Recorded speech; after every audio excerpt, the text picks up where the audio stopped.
The sound of the child's name coming out of this man's mouth made Paula shiver. He pronounced Brody and my boy with serrated edges, possessive, controlling. Was she imagining it? She might be. She might be. Even so, right now, she would do anything. She would rip his tongue out of his revolting wet mouth. Anything to stop him saying the boy's name again. Paula pushed herself to regulate her breathing and fixed her eyes on the computer screen. But she kept seeing Brody's anxious little face, checking his mother was okay. Then she saw Cameron, fretting, scanning the house for danger signs, keeping close to Stacey. Paula heard her own voice coming out on autopilot, her benignly firm doctor voice. The thing is, Mr. Ferguson, cardiac health is not something to ignore. I'm not going to have a heart attack this week, though, am I? What a relief it would be for Rochelle, for Brody, for anyone else in this man's orbit if a sudden heart attack took him out. Since you're here, said Paula, we should take your blood pressure and talk about a few other tests. Righto, you don't have to earbash me about it. Paula put on the blood pressure cuff, pumped it up, read the gauge, using the familiar steps of the task as a way to settle herself. 186/120, that's worryingly high, she said. If it's high, that's because you got me riled up about all this, snorted Ferguson. That's from you putting stress on me. For this man, every setback, every irritation would always be someone else's fault. Paula turned back to the computer monitor. I see that Dr. Lang prescribed some medication for hypertension a while ago. Yeah, I stopped taking it. Gave me headaches. Paula should allow this man to walk out of the consulting room and pray he had an almighty heart attack or stroke, thereby releasing his wife and child from fear and violence. Mr. Ferguson, you can ignore my advice, it's up to you, but I think you should follow up on some of these appointments. Is there a reason you never got the blood test Dr. Lang ordered? Oh, he gave me one of those, He flapped his hand at the sheaf of test forms on the desk. I hate those pathology joints. Too much waiting. I'm busy. Well, why don't I just take some blood right now?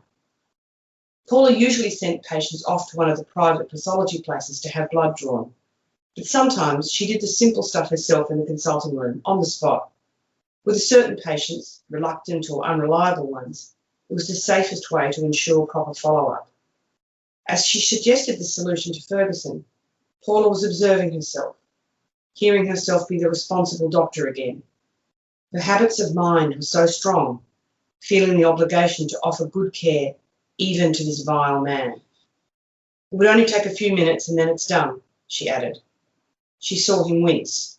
I'm not big on needles. A needle phobia. Paula felt a surge of vengeful anticipation. It would be satisfying to see this man squirm for a moment. Ah, right. Well, I find that when a patient is scared of needles, it helps if I'm not scared, he shot back. Just not a fan. I mean, who in their right mind likes getting stuck with needles? Paula pressed her lips together in a forgery of a sympathetic smile. Welcome to the Good Reading Magazine podcast. Good Reading Magazine is a monthly publication dedicated to books and reading and aims to help readers discover their next favourite book. You can find out more about the books discussed on today's podcast at goodreadingmagazine.com.au.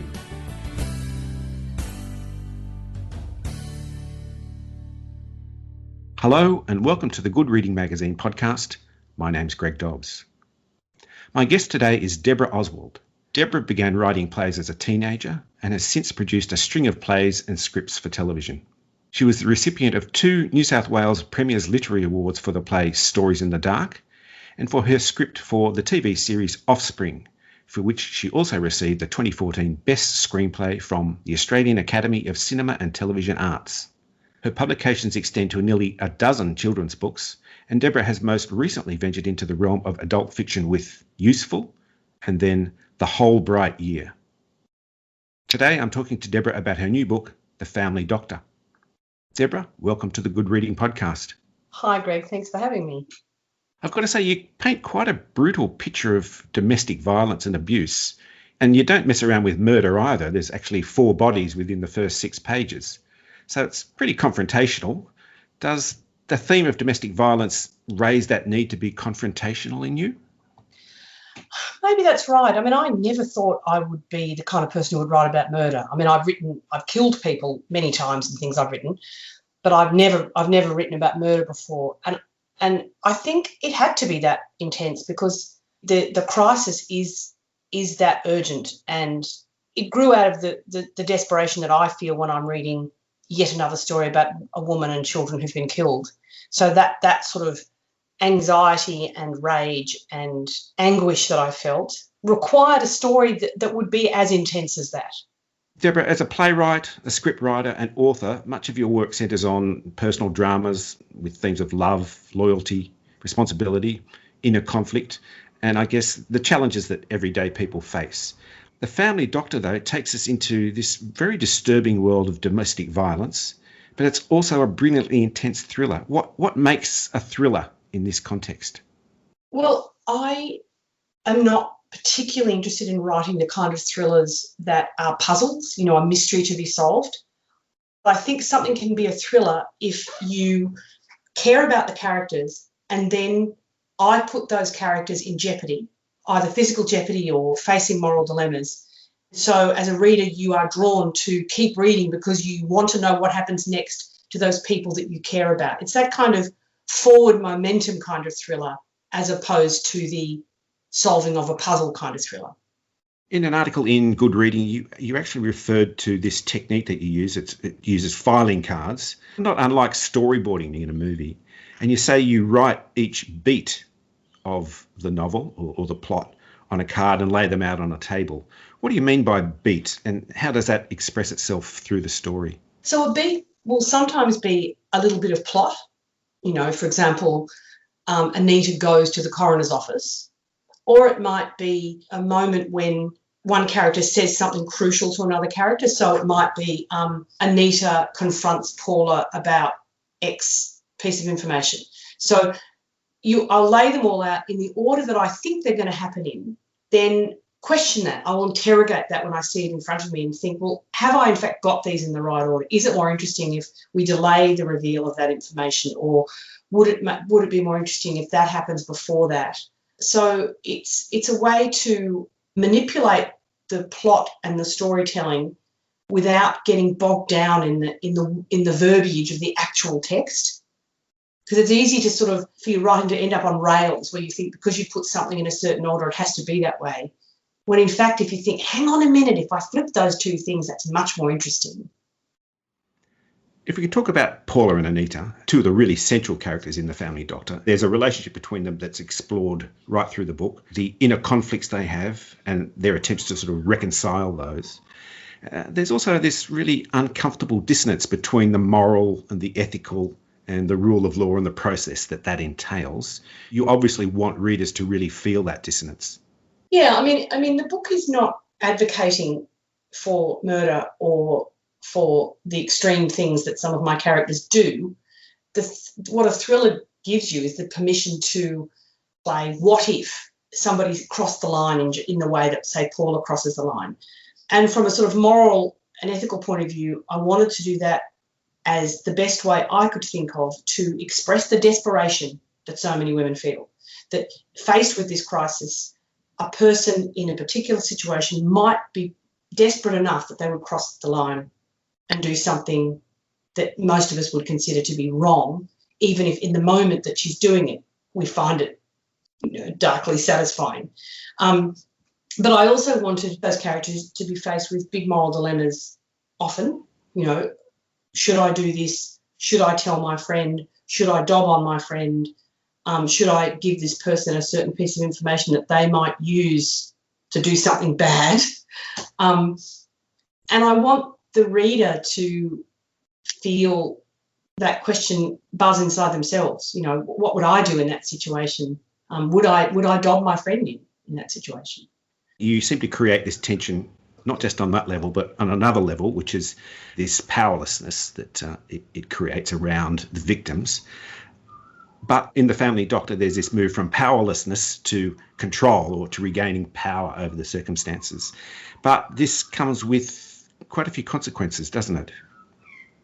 Yeah, so when I first thought about trying to write about this topic, I didn't feel that I could write from the point of view of a victim because I'm not one. So I wrote from the point of view of most of us, which is anguished observers. As a doctor, Paula is not a victim of domestic violence herself, but people close to her best friend, and then patients who walk into her surgery are in danger, and she can see it, and she feels powerless to help them. I mean, she can help them in some ways, but she feels powerless to help women who are in really desperate situations. Until the thought enters her mind, I could actually do something. I actually have the opportunity and the skills to do something to help this powerless person. So the point of view of the book, both Paula and Anita, is not of a victim. It's the point of view of a person who desperately wants to protect women and children who are trapped in powerless situations. There's a fantasy that Paula has early on where she imagines picking up a scalpel and just slicing through the carotid artery of the man who just killed her best friend and 2 children. I think a lot of readers will feel, yeah, that's pretty satisfying. I mean, it's a fantasy. I'm not advocating that we go around slicing people's carotid arteries open, but the idea that you could seize control even in an imaginative way is the only way I could express how desperate a lot of us feel.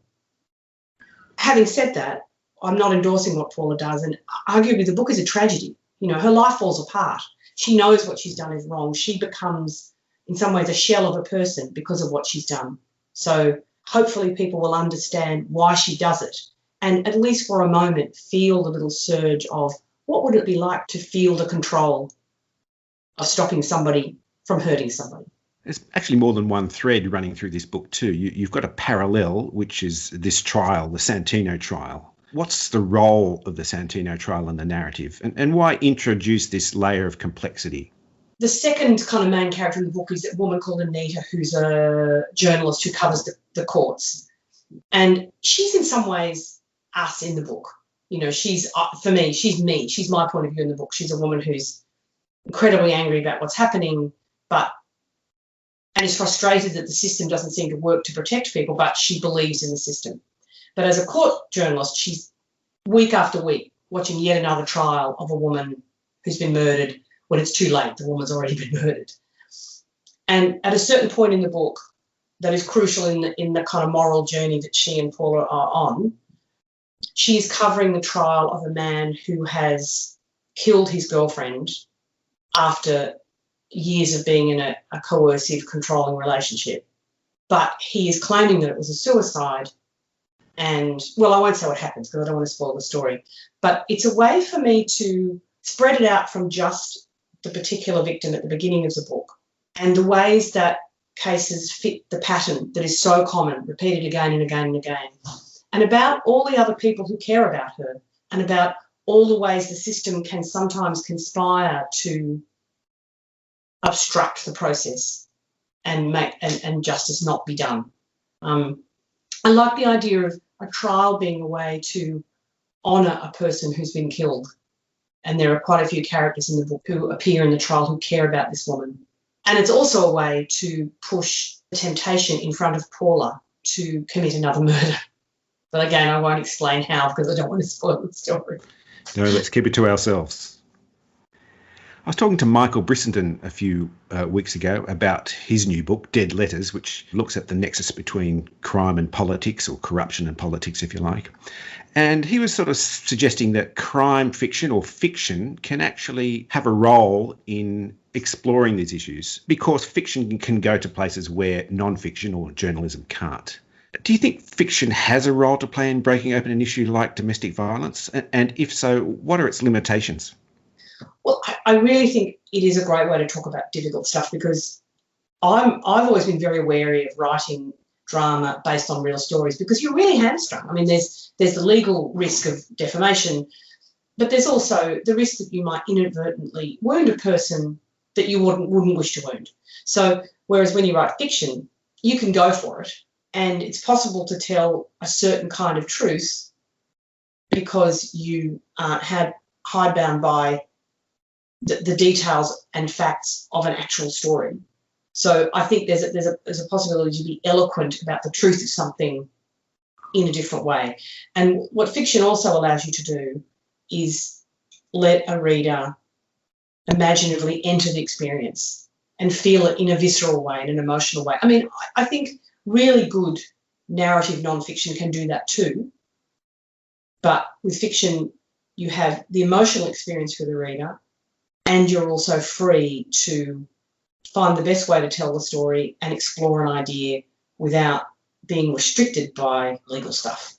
And I guess speaking up, which I suppose is what you're doing, is very much in the headlines at this time, at this moment in time.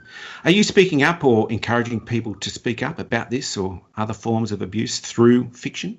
Oh, that's a really interesting question. I'm not speaking up as a victim because I'm not one. And I suppose I'm speaking up, but I don't think I need to encourage people to speak up. My women friends and I talk about this all the time. So what this book is a cry of rage. I'm not speaking, I'm yelling. That's giving the wrong impression because it's actually quite a nuanced book, I think. Like, it's really important to me that alongside the dark things that happen in the book, that there's a lot of attention given to the beauty of friendship between women and the glory of little children. And there's a love story in the book because it's really important to me that the world of it include respectful, loving, tender, wonderfully sexy relationships between men and women, because that's the precious thing that we want to keep. We're trying to protect these things. So it's important that the book remind us of the precious things that we need to protect. Debra, it's a really fascinating book and really is a book for its time. Thanks for joining me on the Good Reading podcast. Thanks for having me. I've been speaking to Debra Oswald about her new book, The Family Doctor. It's published by Allen & Unwin and is available at goodreadingmagazine.com.au and all good bookstores. You've been listening to the Good Reading Magazine podcast, and my name's Greg Dobbs.